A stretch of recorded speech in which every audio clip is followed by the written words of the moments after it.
I'm Nancy Green with Film Critique. And I loved your answers for the last question, because that is something that I was really enjoying about the show.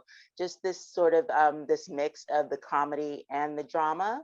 Um, so I wanted to know if you could talk a little bit more about another blending that I saw, which is there are a lot of things that are very specific to like Black culture in the show, which I really loved. One of my favorite movies is A Simple Plan, which this is kind of has that sort of element to it. And so I wanted to know if you could talk about also like the blending there of bringing the actual aspects of like Black culture into the show as well. Michael, do you want to handle that question? Well, I'm glad you asked that question. From my experience, I think Malcolm put it best when he said, Way to tee up, Michael. Way to tee up. "Oh, he went away. He scared him." There he is. Well, you know, Black Can culture, anyone hear baby. me? Talk to him about Black culture. can anyone hear me? I don't know if my shit's Yeah. working. Yeah, we can hear you. Oh, okay. Honestly, I missed the question because I was trying to set up. I'm so behind. Something about Black people. She was asking about, she was saying that one of the things she really enjoyed was how much Black culture was also like actually a prominent subject matter in the series. And how did we feel about, how that being put into the show, infused into the show, or how it affects the show, et cetera? Yeah, I don't know, man. It's a weird thing to have to speak to Black culture in general, right? Like it's, because we're not a monolith, right? Like ideally, in any script, it's organic, right? And ideally in any script, you're able to fuse who you are into the character, and a lot of times, the Blackness is part of that identity. Oftentimes I audition for characters where the character description is any ethnicity, which is fine, and it's great, and it gives a lot of opportunities.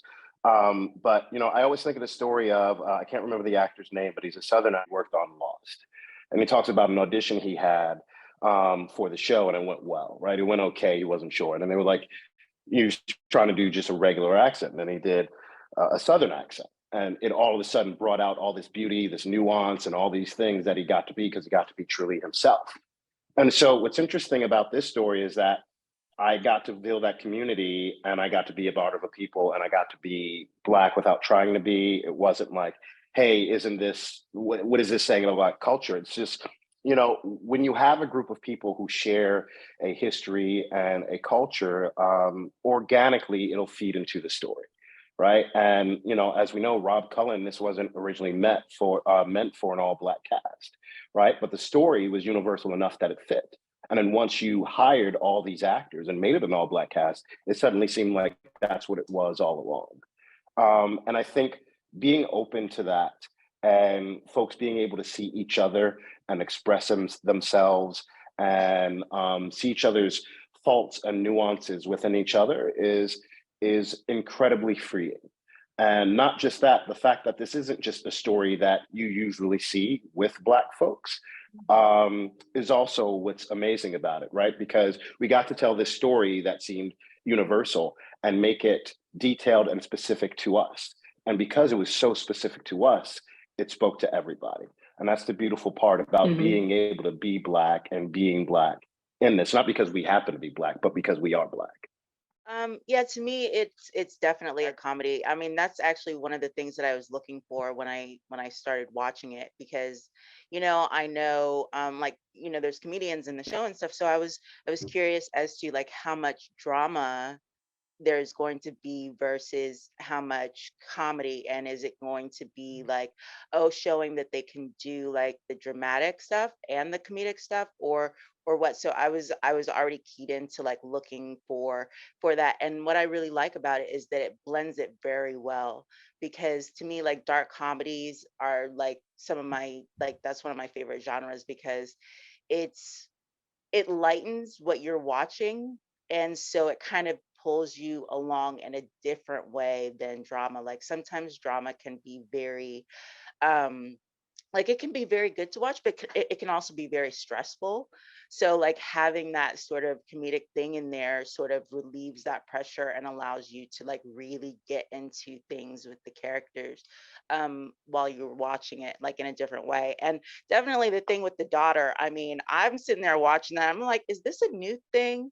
Because I don't think like young Black girls act like this. I'm pretty sure that's not right. Like, what is going on here? And so when Deon's character addresses that, I'm like, see, yep, I knew it, because that's exactly how I feel. What is she doing? Why is she acting like that? So yeah, yeah. I really feel Do you- like that the show for me in not everybody that's commented on it, everyone that all the audience members, all the critics have said something about this show really seamlessly blending the comedy and the drama. We all talk about it, but I think that the reason it's so successful at that is that that's not what it was trying to do.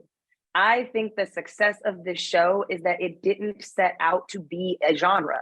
I think it is a show that operates outside of genre and in its own lane, because what it really is a show that is fiercely loyal to telling the story. To me, this is a plot-driven, character-assisted roller coaster ride. You know, I love it. Wherever we go, the writing is only there. The characters are only in this place, and they will continue to change, and the story will continue to veer left and right. But wherever we are, that's where we are. We're not trying to be anything other than the truth of the moment. And I really love that about the show. And I think it's why it's so successful at blending, because it wasn't attempting to do that. It was just attempting to be very honest in moment to moment revelation of this story. Thing real quick. I know this is the first time I've played a character where I wasn't the funny, like I had to be funny.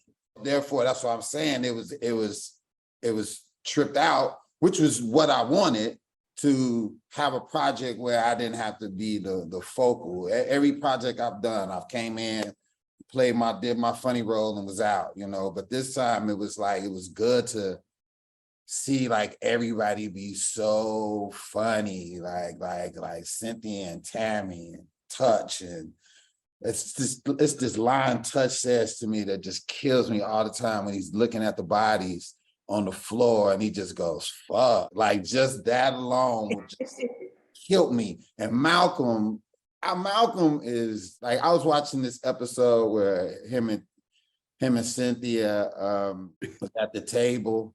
And I was like, yo, this ain't no money, go home, this shit is over. And she was like, and he was like, yeah, it's over. And she was like, fuck that. And he was like, yeah, fuck that. Like, so funny. Like it's refreshing to sit back and look at that and be like, I could just coast.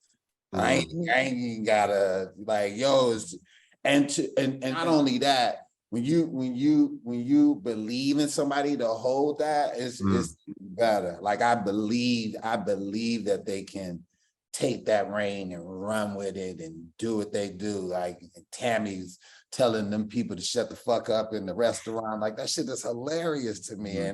And to be able to sit back and trust everybody can pull that off made me even fall back even further. So. And you'll don't fall back too far. We still need you. No, don't fall back. We need you. We need you. No, but I'm comfortable to fall back and be, like, man,